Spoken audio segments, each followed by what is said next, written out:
On s'était vu, je pense, avec la plupart d'entre vous aux derniers ateliers du Shift, et j'avais fait un peu état à l'époque, il y a quelques mois, je crois il y a 4 ou 5 mois, peut-être plus, de où nous en étions, le groupe de travail que j'ai eu le plaisir de coordonner pendant à peu près un an sur la question de la rénovation thermique. Ce que je voulais aujourd'hui, c'est ne pas forcément passer beaucoup de temps sur nos propositions, qui ont fait l'objet du rapport qui a été publié en juillet, mais plutôt vous mettre à jour de ce que l'on a, ce que je ne vous ai pas présenté la dernière fois, et ensuite passer en revue un peu les actions de communication et même de lobbying, puisqu'on s'est transformé en lobbyiste dans le bon sens du terme et dans un sens noble du terme, c'est-à-dire que nous avons pris notre bâton de pèlerin et nous sommes allés rencontrer différentes personnes dans les cabinets ministériels pour faire valoir nos propositions. Donc je voulais vous rendre compte de ça. On est passé aujourd'hui dans une phase un peu active où on cherche évidemment à influer sur la politique publique, encore une fois positivement, et donc c'est intéressant. Il me semble qu'on partage ça ensemble. Alors, pour ceux d'entre vous qui n'ont pas forcément en tête les participants à ce groupe de travail, il y en a un certain nombre d'ailleurs dans la salle que je salue. Pendant à peu près une année, on a phosphoré à force de réunions de travail. Parmi, je peux dire, n'en faisant pas partie, je le dis avec facilité, je pense parmi les meilleurs experts de la rénovation thermique en France, étaient autour de la table des gens comme André Pouget, Olivier Sidler, des experts au sein de Saint-Gobain, d'EDF, de Bouygues. Notamment, on s'est réunis et donc pendant à peu près une année, avec au départ des points de vue très divergents, assez divergents, et à force de travail, à force de confrontation d'idées, on a réussi à converger. Aujourd'hui, je pense pouvoir dire que chaque membre de ce groupe de travail signerait la plateforme un peu consensuelle que l'on a définie ensemble. Je vais l'évoquer dans une seconde. Au-delà de ces personnes-là, on a évidemment consulté beaucoup de parties prenantes dans la filière, la FFB, la CAPEB évidemment, principalement, mais au-delà aussi des groupements qui défendent les intérêts des énergéticiens ou plus largement d'autres encore fédérations ou organisations professionnelles. Alors, rapidement, le constat, je pense que beaucoup d'entre vous le partagent, il est de dire que sans effort particulier, sans remettre en cause un peu le dispositif actuel, eh bien, on ne changera pas fondamentalement la donne sur la performance énergétique des bâtiments et donc la baisse de consommation de chauffage dans le résidentiel. Donc, je ne vais pas trop rentrer dans ces détails-là, mais simplement pour mettre en avant le fait qu'un point important de notre réflexion, le point de départ de notre réflexion, est bien le fait qu'il faut accélérer la politique publique en matière de rénovation thermique, l'accélérer, et j'y reviendrai après, il n'y a pas 40 000 systèmes, hein, il y a 2 leviers forts si on veut changer les choses. Accélérer, il y a le fait d'imposer un signal réglementaire ou de mettre en place un signal réglementaire qui va aider à structurer le marché, ou bien un signal prix. C'est un scénario, par exemple, sur lequel travaille Bercy. Pourquoi ce constat ? Quelques chiffres le montrent. Vous avez en haut, et pardonnez-moi, les chiffres ne sont pas très très grands, pas très lisibles, mais vous avez sur le haut, en fait, tout la masse de subventions publiques mis à disposition des ménages, essentiellement, pour aider à la rénovation thermique. Et puis vous avez en bas le nombre de rénovations thermiques. Et vous voyez que même au plus fort du CIDD, lorsque l'État déployait à peu près 2,3 milliards d'euros pour inciter les gestes de rénovation thermique, et bien pour autant, le nombre de chantiers, le nombre de rénovations thermiques n'a pas fondamentalement augmenté. C'est ce qui nous fait dire qu'il faut changer de braquet et accélérer le mouvement pour structurer encore une fois le marché à long terme. Alors je vais passer vite sur les 2 ou 3 slides parce qu'en fait, par rapport à la dernière fois, ce que nous avons réalisé, c'est un chiffrage macroéconomique de nos propositions. Et il me semble que c'est probablement ce qu'il y a de plus innovant, le plus neuf dans la réflexion que nous avons menée et que nous mettons à disposition évidemment du débat public. C'est le fait d'avoir mis en place un modèle de calcul d'évolution de la consommation de chauffage dans le résidentiel, et en simulant d'une part le scénario business as usual, il ne se passe pas grand-chose, on est dans le dispositif actuel, et d'autre part en simulant l'impact de propositions que nous formulons. Alors je vais passer, donc simplement pour rappel, notre programme s'articule globalement autour de quelques éléments forts. Le premier en haut, c'est un échéancier à long terme, 2015-2050, qui progressivement installe des échéances qu'on appelle de mise en conformité et qui permettent aux acteurs de la filière, aux ménages, d'anticiper les gestes de rénovation thermique. Je pense une des grosses erreurs que font beaucoup de gens en matière de rénovation thermique, y compris ceux qui formulent des propositions dans ce domaine, c'est qu'ils raisonnent en termes de rénovation, de chantier unique, une rénovation thermique, c'est-à-dire une maison qui va être rénovée sur le plan thermique. Alors que la vraie vie, c'est qu'il y a chaque année des milliers d'interventions dans une maison, des changements de toiture, des changements de fenêtres, etc. Et que c'est sur ces gestes-là qu'il faut à chaque fois mettre de la thermique. Je reviendrai dans une seconde sur ce point, mais l'échéancier qui est là et le signal réglementaire que l'on propose de mettre sur la mutation-vente a pour objectif de structurer le marché, d'envoyer le message aux ménages que lorsque vous refaites votre toiture, vous refaites votre façade ou les fenêtres, eh bien, il faut penser à de la thermique. Et on propose que, évidemment, le signal réglementaire sur la mutation-vente aide justement à structurer le marché. Deuxième point, c'est le passeport rénovation thermique. Pour tout vous dire, on était assez fiers de voir un article dans le Moniteur, c'est le journal qui fait un peu référence à la profession, indiquer que Jean-Marc Ayrault annonçait qu'il avait le passeport rénovation thermique sur la base des propositions de GDF Suez et du Shift Project. Je ne suis pas vraiment bien sûr que ce soit comme ça que ce soit passé. En tous les cas, nous avons fait la proposition d'un passeport rénovation thermique et on l'évoquera par la suite. C'est un point important à la fois pour l'aspect pédagogique des ménages, hein, l'idée que l'habitat moderne doit être bien ventilé et bien isolé. Ça passe par cette notion de passeport rénovation thermique. On l'évoquera. Alors, toute une autre série de propositions que nous avons faites pour là aussi enrichir ou améliorer l'écosystème de la rénovation thermique. Ce n'est pas juste un signal réglementaire, mais évidemment aussi, ça passera par faire évoluer l'ART des bâtiments existants, structurer l'offre, réaffecter évidemment les subventions publiques, c'est-à-dire demander une contrepartie aux ménages qui bénéficient de subventions fortes, et le passeport rénovation thermique, je l'ai évoqué. Alors, je vais arriver tout de suite à l'approche macroéconomique que je ne vous ai pas présentée la dernière fois parce qu'on était en train de le bâtir. Et je veux tout de suite saluer dans la salle, ils se reconnaîtront,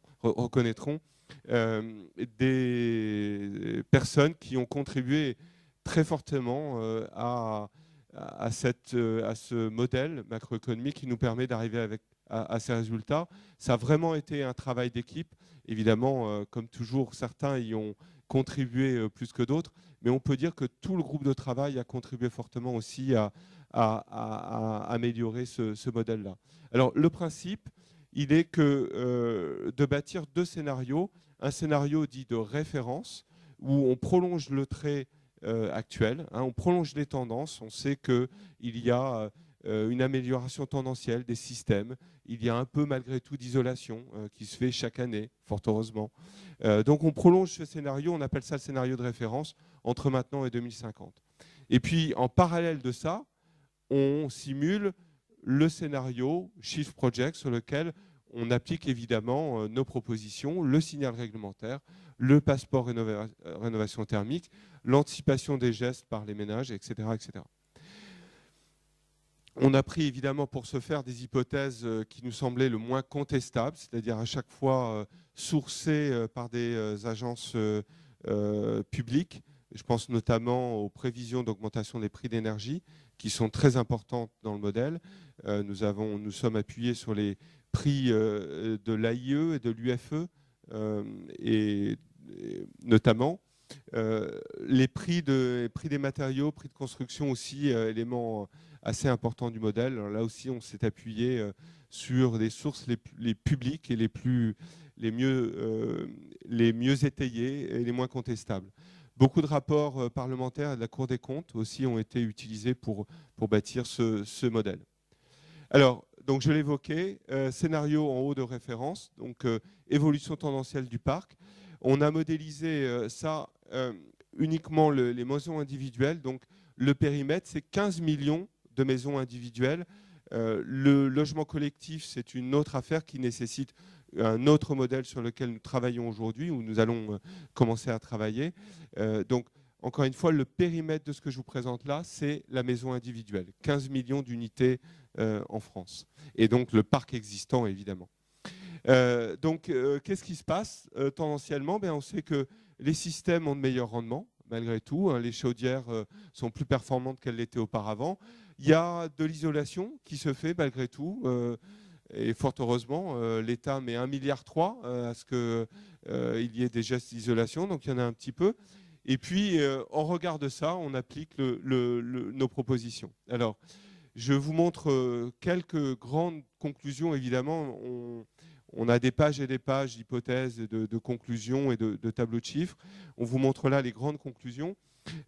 On part d'une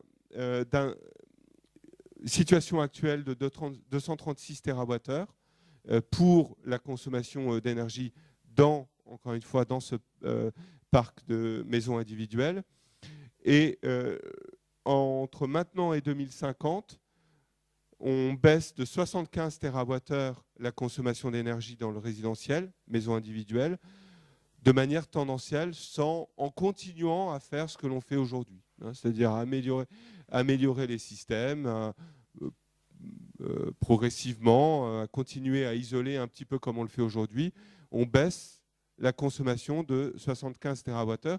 Et ça, encore une fois, c'est sur la base d'augmentation des prix d'énergie, on va dire, modérés, ceux de l'AIE, ceux que projette l'AIE. On a fait la même évaluation en tenant compte d'une augmentation des prix d'énergie de 50% supérieure aux prévisions de l'AIE. On va le voir dans un instant.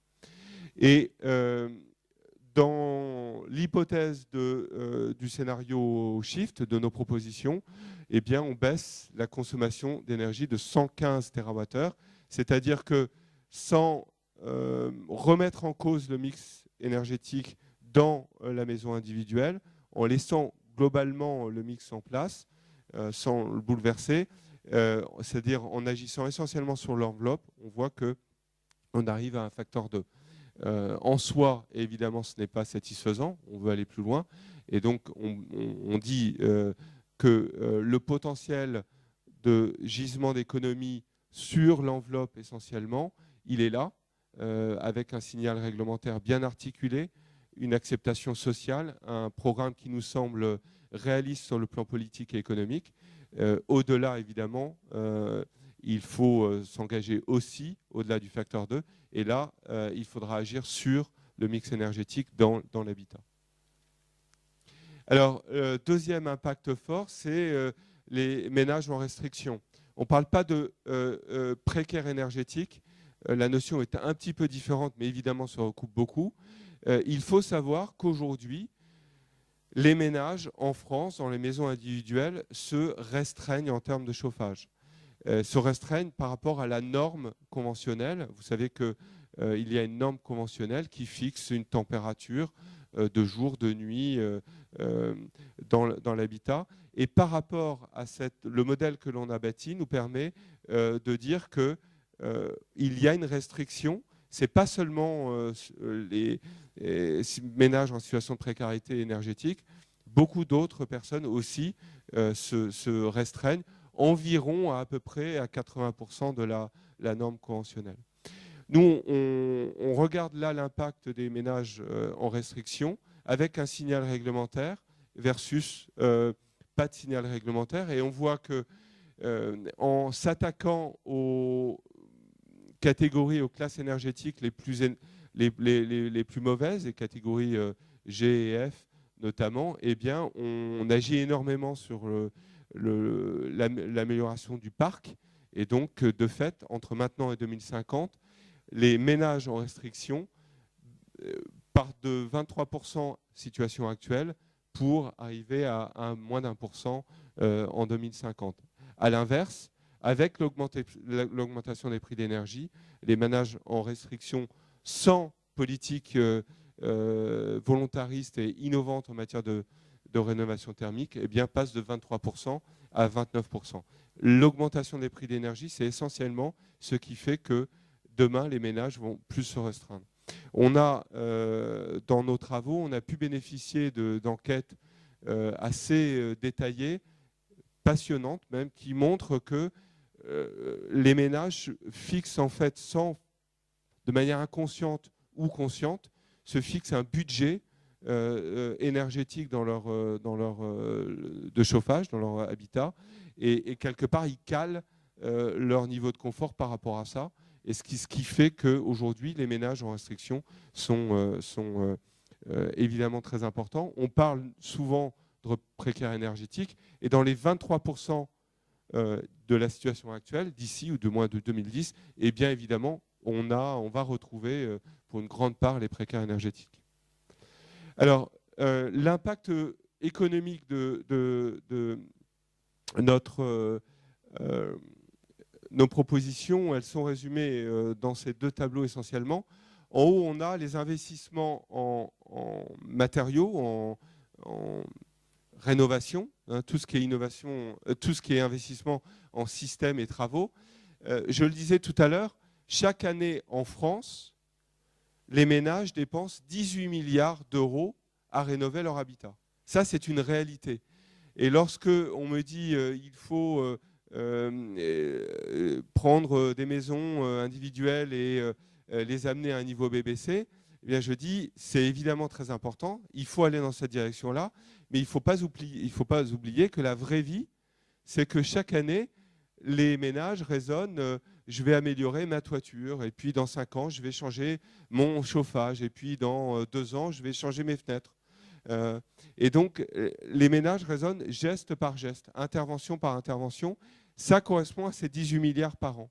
Le surcoût d'un signal réglementaire, le fait de demander aux ménages d'aller un peu plus loin lorsqu'ils réalisent une intervention, telle que l'on le propose, eh bien, c'est de l'ordre de 2 milliards par an, 1,5 milliard sur toute la durée en moyenne, mais à peu près 2 milliards par an. Ça correspond entre l'écart de cette ligne-là, situation actuelle, et le surcoût entraîné par un signal réglementaire bien organisé. Donc encore une fois, quand on nous parle de coût de ce chantier-là, eh bien, il faut raisonner en termes de différence, d'écart entre ce que les ménages dépensent aujourd'hui et ce qu'ils pourraient dépenser pour une rénovation cohérente de leur habitat par étape ou en une fois, mais en tout cas de manière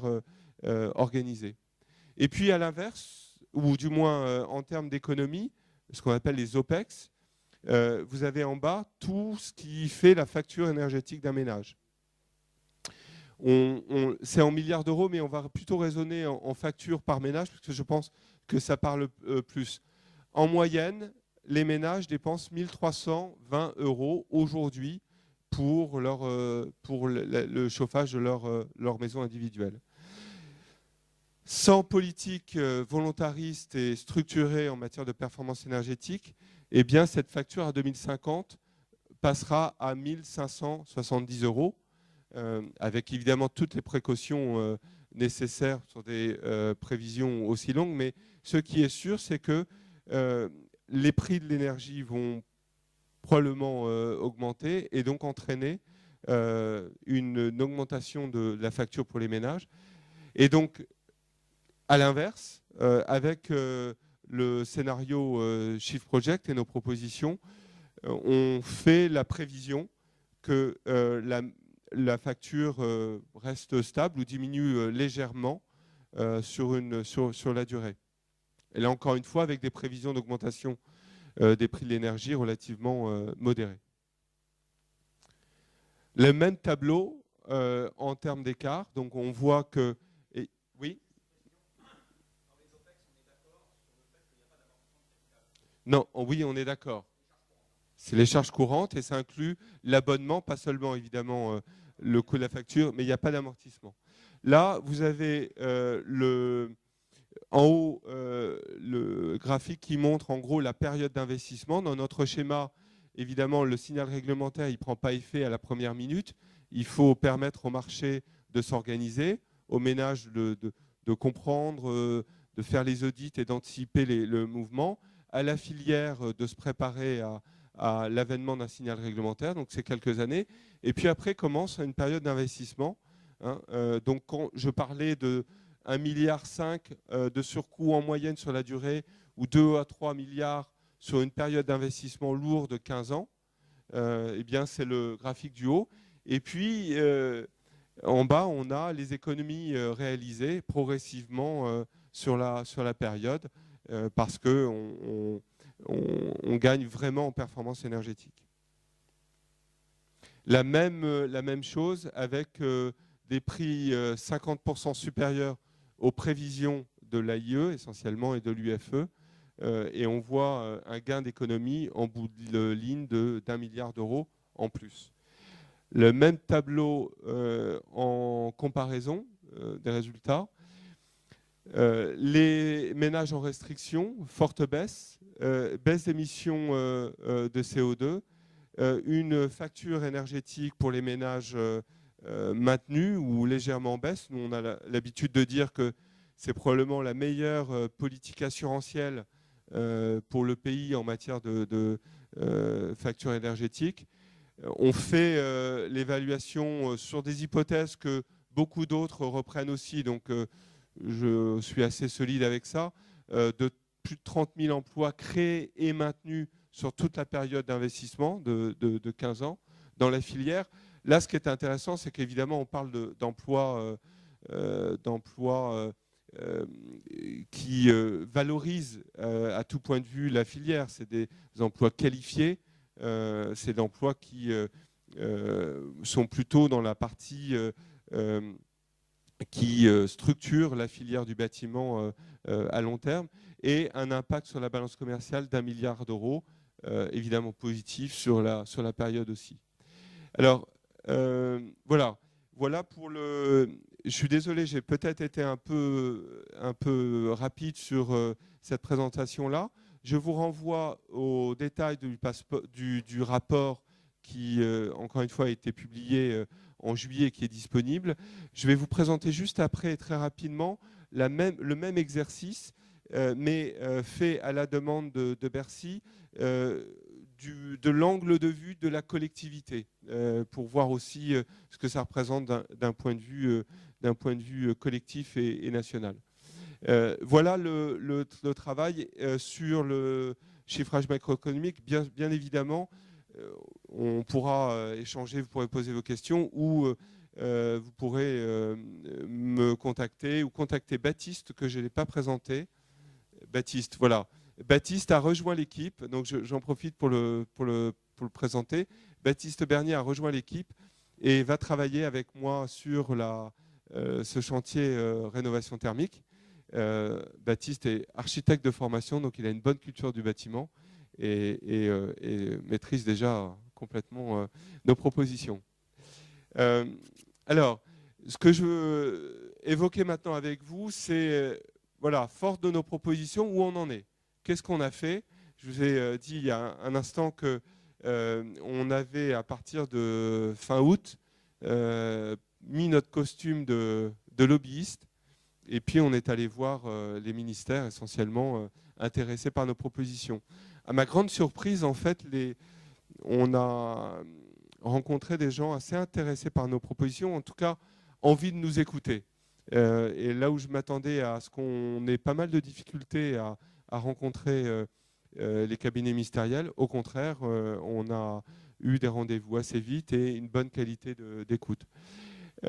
Alors, le contexte politique et législatif, et bien sûr, évidemment, c'est à bâtir avec vous certainement des remarques par rapport à ça, mais on a essayé de le synthétiser sur ce schéma assez simple.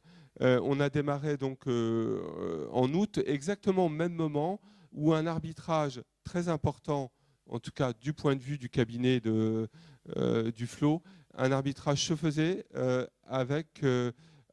sur les mesures qui ont été annoncées tout début septembre, ou début octobre, pardon, des mesures qui justement présentaient le passeport rénovation thermique, une campagne de communication vis-à-vis des ménages sur la rénovation thermique, le guichet unique et un certain nombre d'aides pour les ménages pour aider à la rénovation thermique. Et ce qui a suscité beaucoup de frottements entre Bercy et du FLO, on l'a compris en discutant avec nos interlocuteurs, eh bien, c'est le fait que c'était malgré tout pour Bercy reconduire un budget d'environ 1,3 milliard, ça dépend comment on calcule ça, mais d'environ 1,3 milliard d'aides, de subventions et de CIDD pour la rénovation thermique. Alors ça, c'était l'arbitrage où globalement le cabinet du FLO a globalement eu gain de cause. Lorsque nous avons rencontré, donc, en gros, fin août et début septembre, les cabinets du FLO, Martin, je les cite, et puis on reviendra sur chacun d'entre eux. À Bercy, nous avons rencontré le cabinet de Moscovici, de Cazeneuve et de l'artisanat au titre de la filière des artisans. Et puis, ça, c'est pour les cabinets ministériels. Et on a eu, grâce au plan bâtiment durable, on a eu aussi une réunion de travail avec une représentante de la DHUP. D'ailleurs, je veux saluer Thomas qui est un appui important dans nos efforts et nos travaux. Donc, ce que je vous dis en synthèse, je pense que je ne trahis pas de secret d'État, hein, je partage avec vous assez librement ce que nous ont raconté ces conseillers de cabinet ministériel. On a eu, en fait, pour vous faire court, deux sons de cloche. On a eu les cabinets de Martin et du FLO, et surtout du FLO, qui nous ont dit, en gros, de quoi vous plaignez-vous? On a repris presque intégralement toutes vos propositions. Donc c'est merveilleux, vous devriez au contraire nous féliciter. On s'est battu, regardez, passeport rénovation thermique, la reconduction des aides CIDD, le guichet unique, enfin c'est tout dans votre rapport et puis voilà, on le fait. Donc en gros, c'est merveilleux, on a fait ce que vous préconisiez. Ça, c'est pour du FLO. Et puis à Bercy, on a rencontré un tout autre son de cloche. On pensait en fait voir des conseillers dire, en gros, nous expliquer que la France avait plus les moyens d'une politique d'incitation à la rénovation thermique et qu'il n'y avait plus d'argent dans les caisses. Alors, je vous le rassure, ils nous l'ont dit. Ils nous l'ont dit. Mais, à ma surprise, ils nous ont aussi dit qu'ils avaient la conviction qu'il fallait structurer la vraie politique, une vraie politique en matière de performance énergétique. C'est-à-dire qu'ils nous ont dit, nous, on a fait des évaluations, on a la conviction que l'argent qui est dépensé par l'État aujourd'hui en incitation n'est pas rentable, n'est pas efficace. Et là aussi, je vous renvoie au rapport qui a été fait par qui a été publié par le Sénat, qui montre effectivement qu'il y a un effet d'aubaine assez fort par rapport au CIDD. Et donc, les conseillers de Bercy que nous avons rencontrés, en gros, nous ont dit, maintenant que les arbitrages sont faits, on va pouvoir travailler sereinement à mettre un peu de substance et de chair dans cette politique, puisque de toute façon, il y a un budget qui est là, qui est voté. Maintenant, faisons en sorte qu'il y ait une contrepartie et il y ait de l'efficacité pour la collectivité.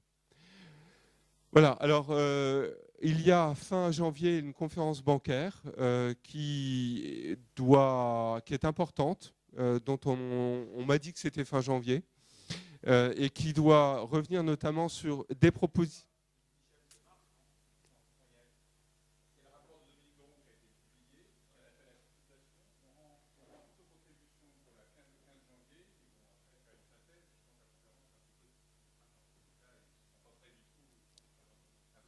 Bon, alors, très bien. On m'a dit que c'était fin janvier, mais c'est encore mieux parce que ça nous laisse plus de temps. Oui, tout à fait, tu as raison, tu as raison.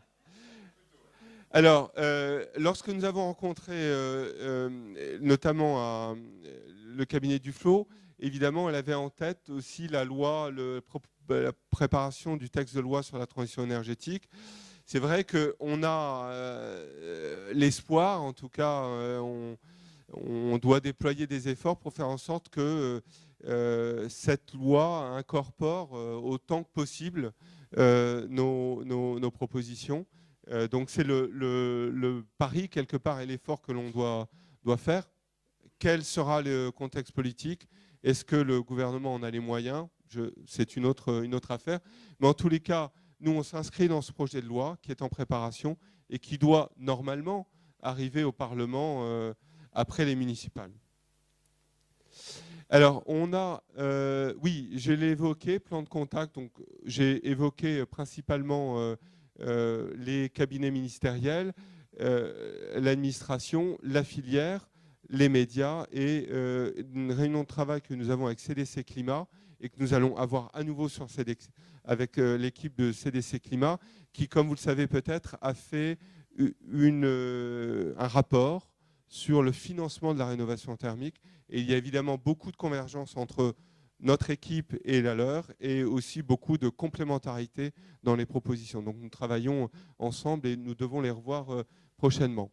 Les cabinets ministériels nous ont demandé des notes complémentaires, dont je vais vous présenter rapidement l'une d'entre elles, et nous avons transmis ces notes, et nous devons à nouveau les voir pour travailler sur ces notes et partager avec eux les résultats. De toutes les rencontres que nous avons faites dans ces cabinets, je dois vous dire que l'équipe qui, probablement, de notre point de vue, connaît le mieux le sujet de la rénovation thermique, c'est pas du tout au développement durable, c'est pas du tout chez Duflot, mais cette équipe, en fait, c'est à la direction du Trésor. Ça peut peut-être vous surprendre, mais il y a une petite équipe là, à la direction du Trésor, pilotée par Célestin Urbain, qui d'ailleurs a travaillé dans le passé sur la taxe carbone, le marché carbone. Et donc, ce jeune énarque était à la tête d'une équipe, et je peux vous dire, devais avoir 1 heure d'entretien avec lui. On a passé 3 heures avec lui et ses collaborateurs, et je peux vous dire qu'il y a une connaissance là intime des mécanismes économiques derrière la rénovation thermique.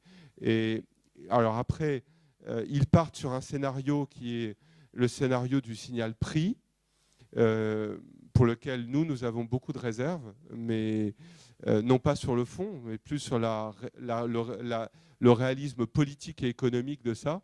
Le scénario sur lequel travaille donc la direction du Trésor, c'est en gros d'annoncer et d'afficher des augmentations des prix de l'énergie à l'avance, à moyen terme, pour aider à inciter les ménages à faire de la rénovation thermique.